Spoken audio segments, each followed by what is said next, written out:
ও ছাড়া আমার এই দুনিয়াটাতে মনে হয় যে আমি খুব একা হয়ে গেছি। অনেক খারাপ লাগে এই যে ওকে আমি অনেক ভালোবাসি। ও আমার সোলমেট। খুবই ভালো। ছেলেদের আসলে একটু আতঙ্কে থাকাই উচিত, না হলে তো ওরা যা ইচ্ছা তাই করে ফেলে সবখানেই। যেমন আমি এখানে বসে আছি, আমি ফিল করছি যে ও যদি আশেপাশে থাকতো এতক্ষণে দুষ্টামি টুষ্টামি করে একদম আপনাদেরকে হইচই করে একটা অবস্থা করে ফেলতো, এত চুপচাপ থাকতো না।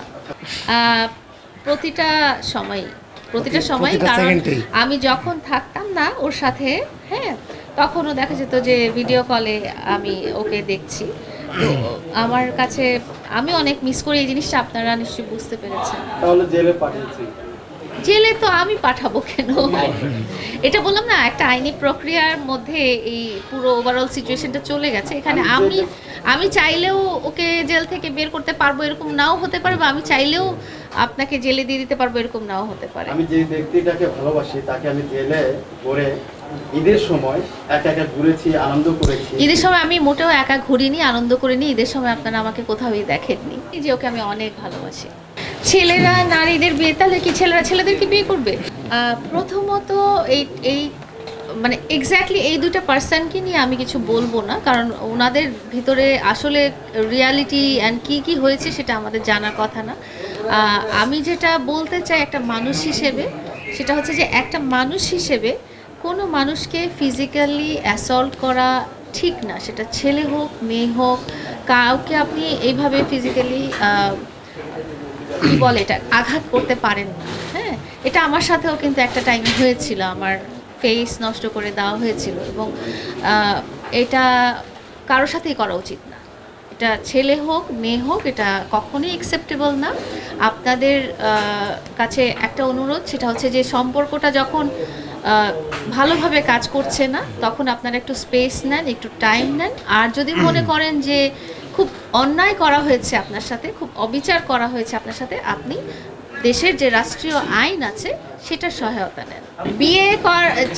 বিয়ে করাটা আসলে আসল ব্যাপার না। হ্যাঁ, যদি এরকম হতো তাহলে ছেলেদের মনে হওয়া উচিত যে আমরা মেয়েদের ধারে কাছেই যাব না, প্রেমও করব না, ছেঁকাও দিব না, মেয়েদের ধারের কাছেও যাব না। এটা আসলে না, যেটা বলবো যে ভালোবাসার সাথে অবসেশন বলে একটা ব্যাপার আছে। হ্যাঁ, মনস্তাত্ত্বিক ব্যাপার আছে, একটা অবসেশন।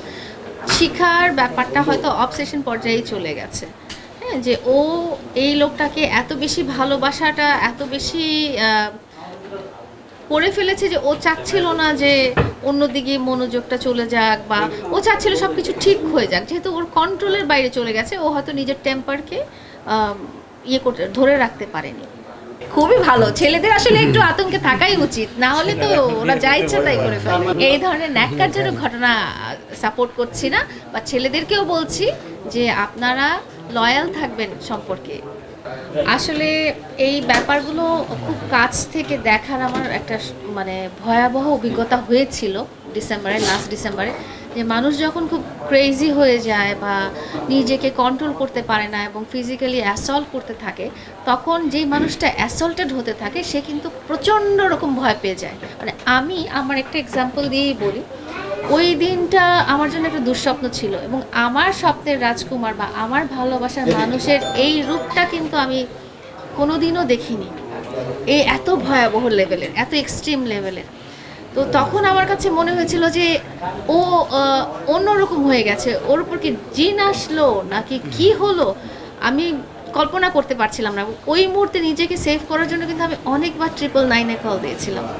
হ্যাঁ, সেটাও কিন্তু এক্সট্রিম লেভেলের। আমার ভালোবাসার মানুষের জন্য এগেনস্টে আমি কিন্তু পুলিশকে কল দিয়ে ফেলতেছি, সেটা কিন্তু অনেকটা এক্সট্রিম। পরবর্তীতে যখন চিন্তা করেছি যে পুলিশকে কল দিলাম, ওকে তো আমি ভালোবাসি, পুলিশ যদি তখন ওকে ধরে নিয়ে যেত, এই ধরনের চিন্তাও আসে। কিন্তু ওই মোমেন্টটা আসলে কীরকম হবে সেটা যে সাফারার, হ্যাঁ, সে ছাড়া কেউ বলতে পারবে না যে ওই মোমেন্টে, ধরেন আপনি একটা অ্যাক্সিডেন্টের মধ্যে পড়েছেন, ওই মোমেন্টে আপনার মানসিক যে ফিলিংসটা সেটা আমি দূর থেকে বসে আসলে ফিল করতে পারি। ও আমার সোলমেট,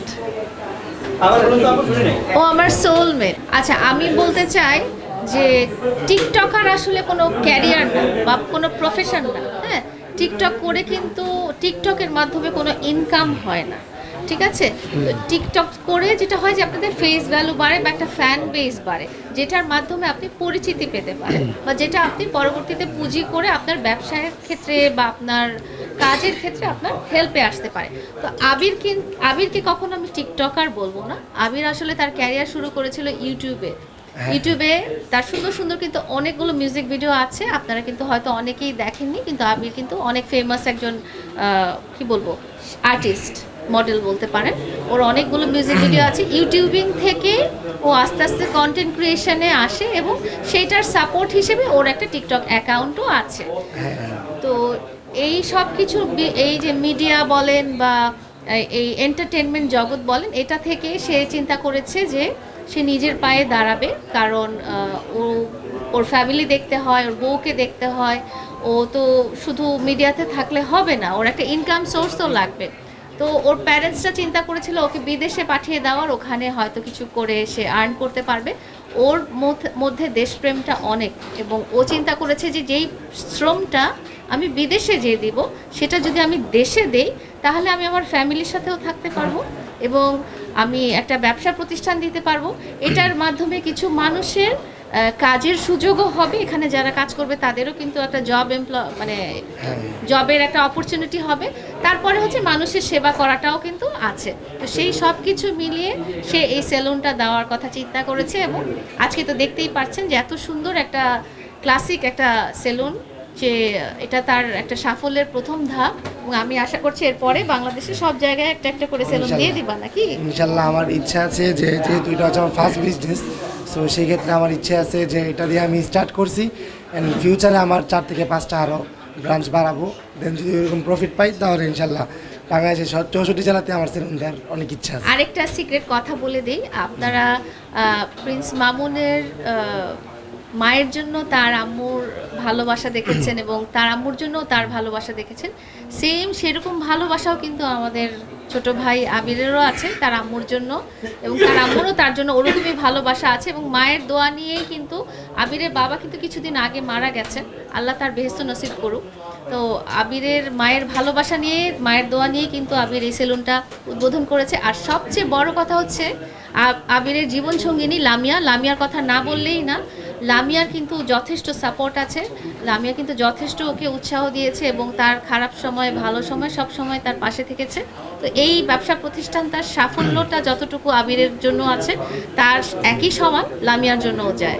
হ্যাঁ তা অবশ্য, লামিয়াকে একটু ধন্যবাদ দাও। না বিষয় হচ্ছে যখন আমি খালি পকেট ছিল, মানে যখন কন্টেন্ট করতাম, মানে তখন মনিটাইজ ছিল না, কিছু ছিল না, তখন হচ্ছে যে বিষয় হচ্ছে কি তখন কোনো ইনকাম সোর্স ছিল না। সো শূন্য পকেটে যে পাশে থাকে সেই তো ফিউচার রানি হওয়ার যোগ্যতা রাখি। সো এই ক্ষেত্রে আমি আমার ভালোবাসার মানুষকেই পেয়েছি আলহামদুলিল্লাহ। এমনকি মামুন আমার বিয়েতে গিয়েছিল, আপনারা অনেকে দেখছেন যে আমি অনেক বড় করে প্রোগ্রাম করে বিয়ে করেছি। সো আমি আমার ভালোবাসার মানুষকেও পেয়েছি, নতুন একটা বিজনেসে দিচ্ছি। এখন আপনাদের ভালোবাসার প্রয়োজন আমার, এটাই। লামিয়া শূন্য হাতে, আবিরের যখন হাত শূন্য ছিল, আবির যখন খুব একটা নিডের মধ্যে ছিল, তখন লামিয়া কিন্তু আবিরের হাতটা ধরেছে এবং আবির যখন তার সাফল্যের চূড়ায় চলে এসেছে তখন কিন্তু সে লামিয়াকে ভুলে যায়নি। সে লামিয়াকে পাশে রেখে, লামিয়াকে তার স্ত্রীর মর্যাদা দিয়ে পাশে রেখে তার নতুন ব্যবসা প্রতিষ্ঠানটা শুরু করেছে।